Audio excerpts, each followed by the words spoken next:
Coach, did you just start sweating as a defensive guy? Did you just start sweating here and all that? Yeah, you don't, as a defensive-minded guy, these are the guys that scare the heck out of you. I mean, this is, it's like playing against the Wildcat with a guy that can throw it down the middle. So in order to stop a Wildcat type of offense, you got to take a guy out of the middle to fill up all the gaps. Well, you can't do it with a guy like this.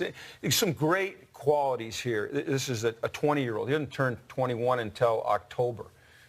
He's got, more size than Mike. He's longer than Mike. I don't know how durable he is, but he's long. He's been tremendously productive in his college career, both as a passer and as a runner.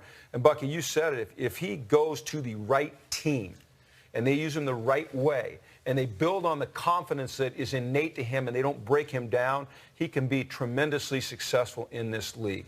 He's got some accuracy issues that he has to work through, and that's the same discussion we've had 60% with Josh Allen. Heard the same thing with Josh Allen. The difference with Lamar is that if he's having an off day, accuracy-wise, he can go out and run for 100 yards. He's got that type of special talent.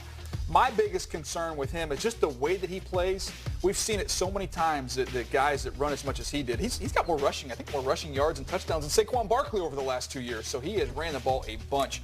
It's just, can you physically hold up? Well, and I hear college coaches tell me all the time, well, they never get a good shot on him. Well, in the NFL, you are going to get some good shots. But one of the things that I like, and I was lucky to coach Mike, okay, and all the comparisons made to Mike, I can understand them. And I love Mike. I think he's a great quarterback, as we all know. But this guy, to me, he remains a passer longer than Mike did. Mike was more apt to take off and run a little bit sooner than I see Lamar doing. I've seen clips where he hangs in there, then he makes the throw down the field for a touchdown. Mike was just a little bit more prone to take off and go. So maybe he counters some of that, the hits that he takes by hanging in the pocket a little bit. The other thing you have to do is you have to make sure that schematically you get him outside the numbers. If you get him outside the numbers on those planned runs, then you're going to minimize the hits. You're going to put him in an environment that he controls. He can get out of bounds. He can slide. He can see things just on one side of the field. It's not as muddy. It's muddy in the middle of the field. It's not muddy. We did not want Mike going up the middle. Now, when the pocket opened on a pass play, he would do it. But on the designed runs, get him moving away from bodies, not towards 11 bodies. Well, he threw 69 touchdown passes. So I know we're always talking about the runner. Look, there's something about this kid, all right? He obviously can see the field. He obviously can make good decisions, and he obviously can put the ball where it needs to be. You don't throw 69 touchdown passes without being a damn good passer. Well, and you brought up Mike Vick a little bit earlier, and I know in addition to all the coaches on the Move the 6-3-60 with Lamar, you had Mike Vick on as well, and here's what Michael Vick had to say about Lamar Jackson. I happened to catch Louisville and Florida State, and I could not believe what I had seen.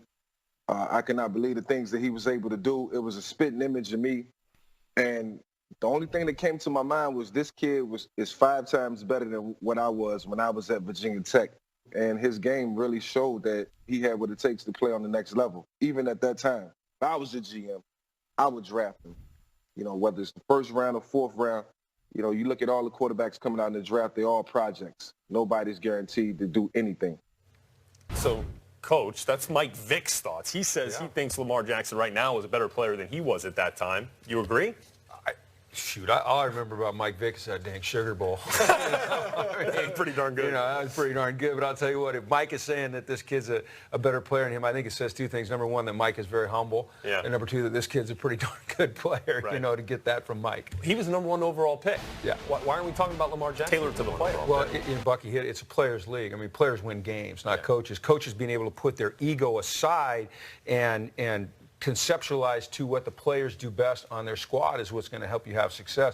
I think your comparison to what Philly did is just right on. This is a unique player. This is a unique quarterback. There's some things that he's going to do better than others and some things that he's just not going to be able to do at this point in his career. So you work within that. You don't get stubborn as a coach. You say, man, how can I enhance these abilities that he has? What do I need to do to make him successful? And then you do it. I think you start out